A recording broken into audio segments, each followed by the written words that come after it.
Hello and welcome to Redefining the Significance of You, time for you, by you, because of you. My name is Denise Drinkwalter, and I'm an empowerment life coach supporting women around the globe to lean in and realize the importance of you. The goal of this channel is to provide you, the viewer, with some takeaways that will help you shift, change, reevaluate, and see what can be truly possible for you. We have a variety of guests every week who will be sharing their life experiences that have helped them become the incredible human beings that they are today. Every one of us, sometime in our lives, have had that infamous free time where we frequently feel guilty, embarrassed, or wrong for taking out time for ourselves. Well, we are absolutely here to change that and show you what is possible when you take the time for you, by you, because of you. It is an honor and a privilege to introduce our expert grief healer today. Jennifer Cormier is a grief healing expert. In the realm of grief and healing, few possess the depth of knowledge and transformative experiences that Jennifer Cormier brings to the forefront.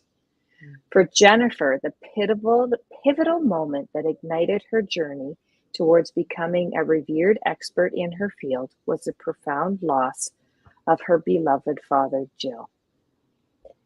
This heart-wrenching event served as the catalyst for her immersion in her grief work, a year-long odyssey where grief became her most profound teacher.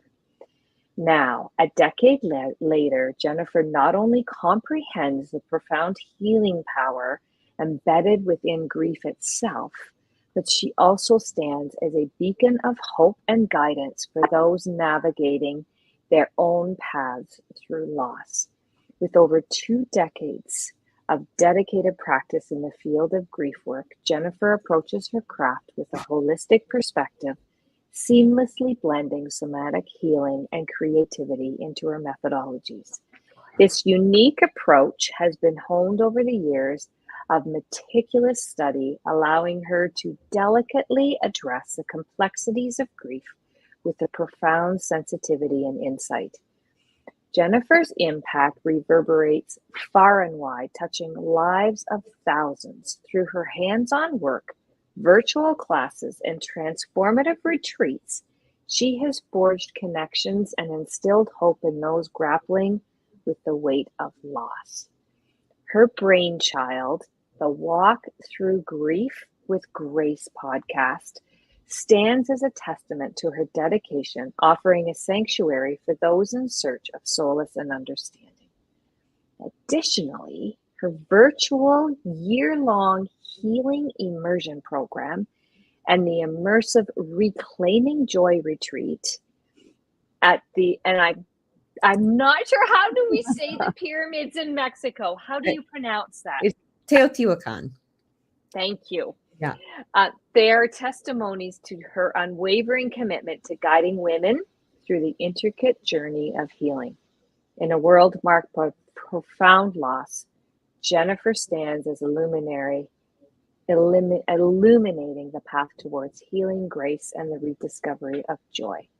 Her wisdom, gleaned from personal trials and decades of practice, serves as a guiding light for all those who seek solace in their own journeys of grief and transformation.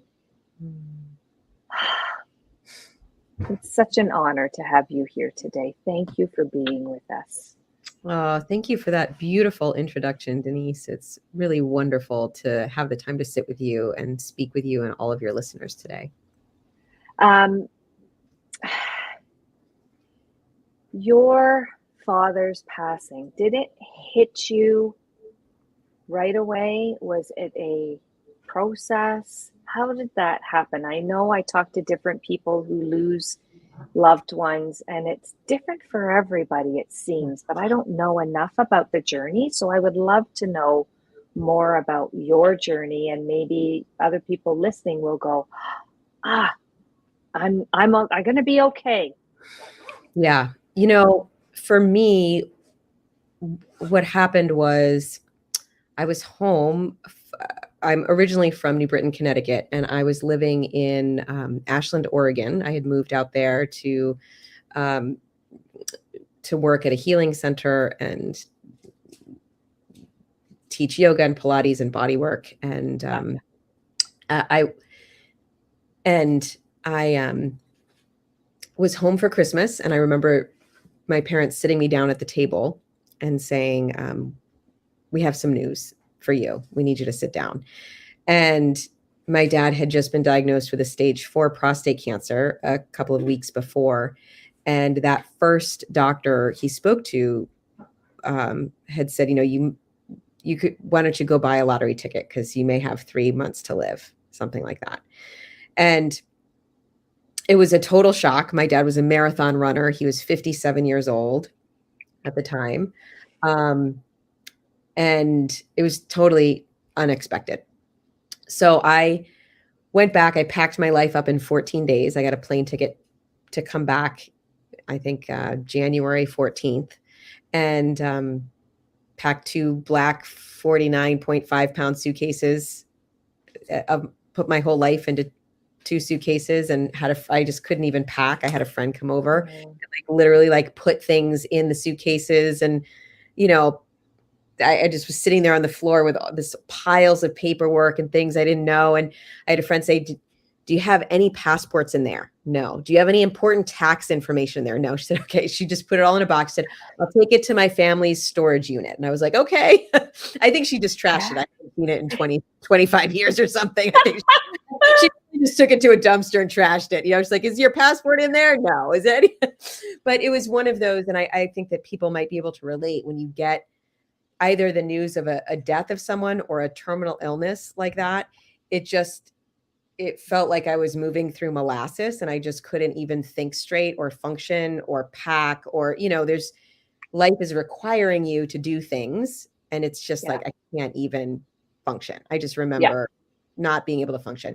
And my dad ended up living 3 years, not 3 months. So it was wonderful that I got to have a lot of healing time with him. And, when I got back, a couple days after I got back, he was sitting at his office. He had a home office with a big black kind of swivel chair. And he was a scientist. He did lots of research, and he had a manila folder that was like this thick, filled with, he printed out all this cancer research on prostate cancer. And the file was labeled cancer file. And I walked in, I remember him, sitting in the swivel chair and going, Jen, he goes, every time I open this file, it's just all doom and gloom. It just gets me more and more depressed every time I look at it. And I said, well, Dad, why don't you change the file? Why don't you turn it into a healing file? And he's like, sits back. He's like, I like that. And he had an old school, white out with a twist top. And he took the file and he just dumped all of the research into the blue recycling bin, whited out cancer file, blew on it, and wrote healing file. And the file was physically empty. And looking back, it was like, that was a turning moment for him, where his battle with cancer, right? Everyone's like, battle cancer. Right. But yeah. And that moment was a pivotal moment for him now, where he said, no, I'm not going to battle cancer. I'm going to go on a healing journey, and I'm going to make a healing file instead of a cancer file. So that was big. And I attribute, him living 3 years to really going on a healing journey at the end of his life with cancer. And, this is sort of a long answer to your answer. That's okay. No, that's fine. It's a little storytelling moment I got into. I love it. Yeah. Okay. I'll just I thought that I had gone through so much grief already, finding out about his terminal illness, right? Then, going to Sloan Kettering Cancer Center, do clinical trials, and, we did all kinds of healing. He started reading the Course in Miracles, and went to, found a healer from India, and went to, healing with stories workshops and, all kinds of things. He did every possible mainstream Western medical and alternative healing thing that he could find. I thought that I had gone along his healing journey with him and I had done all my grieving for 3 years. So I thought, when my dad dies, it won't be that hard. It won't be that hard. That's what I thought. And I have a lot of people that can kind of say that. Well, I've done all this anticipatory grieving, right? And it's different for every person. So I just want to say every person's grief journey is completely unique. And how you grieved the loss of one person or one thing is going to be different. And that's what people say, I can't believe, when I lost my dad, it was like this, but then my best friend, it was like this. And my sister, it was like that. And right. So it's going to be different each time too. Mm-hmm. But I had this idea that it wouldn't be that bad or something. I don't know. Mm-hmm. I remember when he was actually dying, because I had this idea that there'd be miracles and he would get 100%, he'd be cured. And then we could help families that went through a cancer journey get healing. I turned his office into a healing center called Sukasala. We had healing circles and I thought that's the way it was going to go. Turns out, after a few years, he had cancer tumors you could see in his neck. You could see in his belly. His body was truly deteriorating.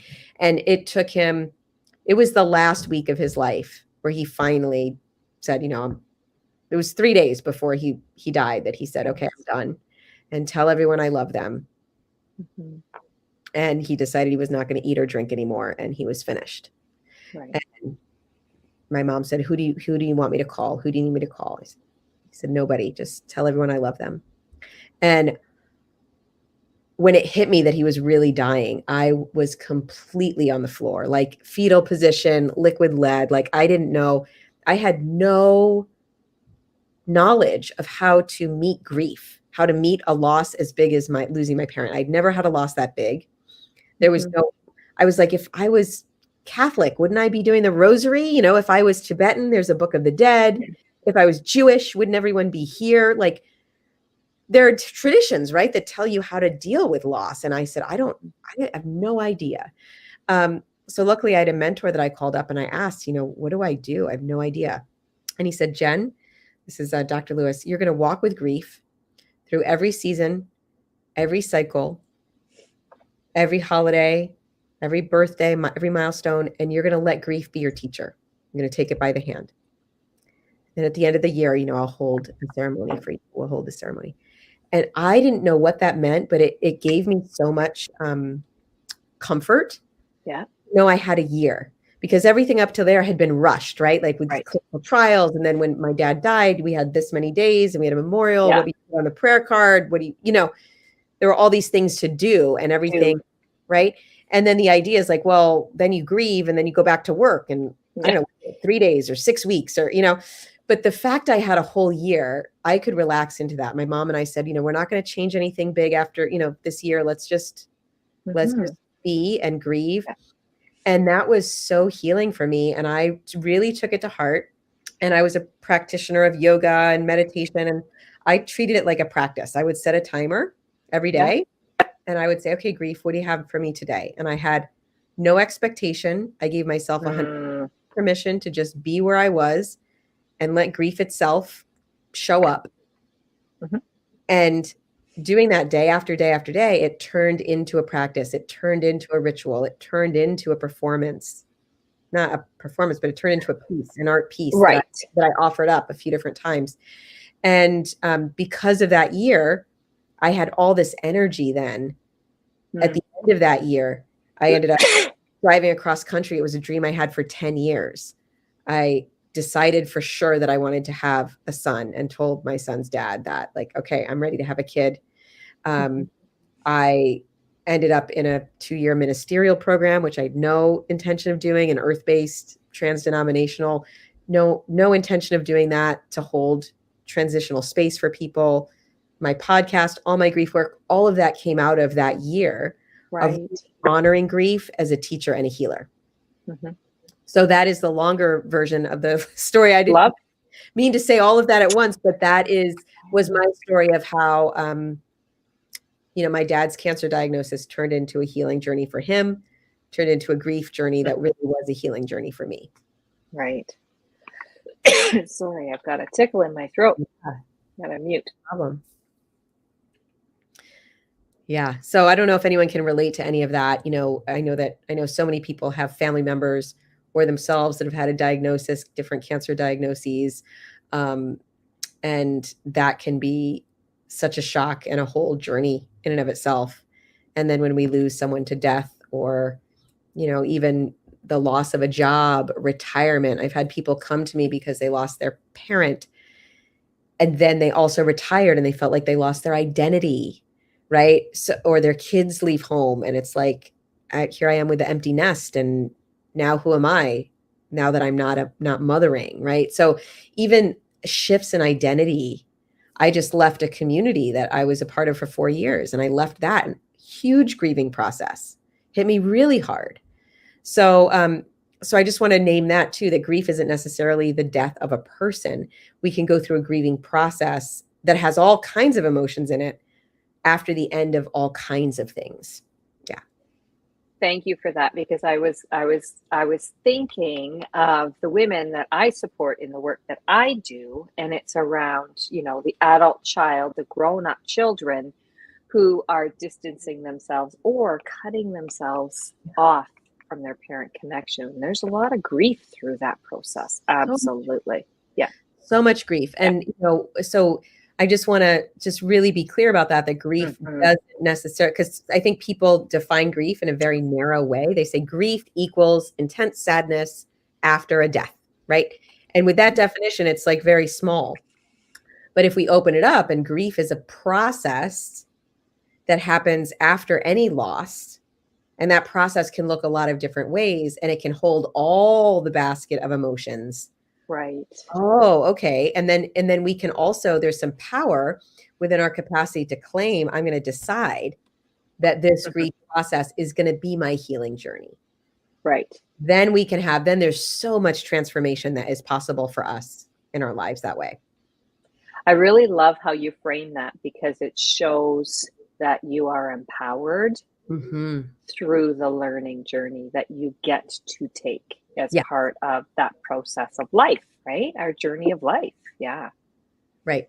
And there's the pain, right? Like any loss, we're human. We have human hearts.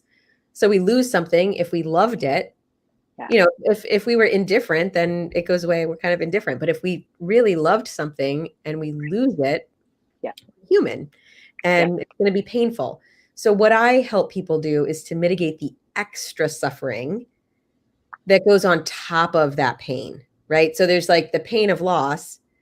Then sometimes the way we show up creates extra suffering. So how can we show up in a way that is gentle and that is not piling on suffering on top of the pain, right? Beautiful, beautiful, because you get buried then, right? And you thought you were losing your identity before, then you get into, I like how you phrased it, your molasses. You were in the molasses, flow of like, I'm stuck and I don't really know what to do. Yeah. Even though life keeps coming, the everyday still needs to be done. So how do you journey through that in a way that also gives you time and space? Yeah. Right? For you, by you, because of you. And it's not being egocentric when you do that kind of work. If anything, it's the exact opposite, even though it's counterintuitive, right? It is the exact opposite. And, the messaging that you bring to people, that message of taking time and space for you, by you, because of you, that is so important. And that is really, in my year-long immersion program, that's what we relearn. We relearn that self-nurturing, that taking time and space for our own healing is in actuality the most generous thing that we can do for our loved ones and for the world, because when we really take good care of ourselves and replenish ourselves, that is the only way we can give from a full cup, right? Totally. 100%. Totally, totally, totally. Is there one powerful perspective shift that you could offer people about the experience of grief? Yeah. So I think that that is key. Just like the perspective you offer that we just talked about, right? It's like, how Yep. can I step out of the perspective of, oh, if I take time for myself, that means I'm selfish, Yep. right? The perspective shift is, no, if I nurture myself, then I can be a full, whole, complete, and filled up being. And that actually makes me generous because then I can, from that filled up place, give, right? So that's a perspective shift right there. And that is important on the healing journey. Another one I could offer is about grief itself, and we've touched on it some, is that I think people think about grief as something that they need to get over. Mm-hmm. I hear that a lot, right? Like when is this gonna be over? I got to get over this. I got to get through it so I can get on with my life, right? So I can get back to normal. And the perspective shift I'll offer is there is no normal ever. Right? We think that there's, we talk about, the new normal or back to normal. I just want to feel like myself again. And what I want to offer is yourself. It's that idea that we're never the same. You can never step into the same place in a river and be the same person, right? Everything is always changing. So what if the way we're thinking about grief is actually detrimental to our healing? Right? Because we're trying to push it away, push it down, get over it as fast as possible. Instead, what if we slowed down? What if we welcomed grief and let it be a teacher and a healer? And then on the other side of that, we're going to become a new person so that we're able to live and love even more fully, maybe than we had before this loss. So that's my invitation, to see grief as a healing journey, not just something to get over. Done.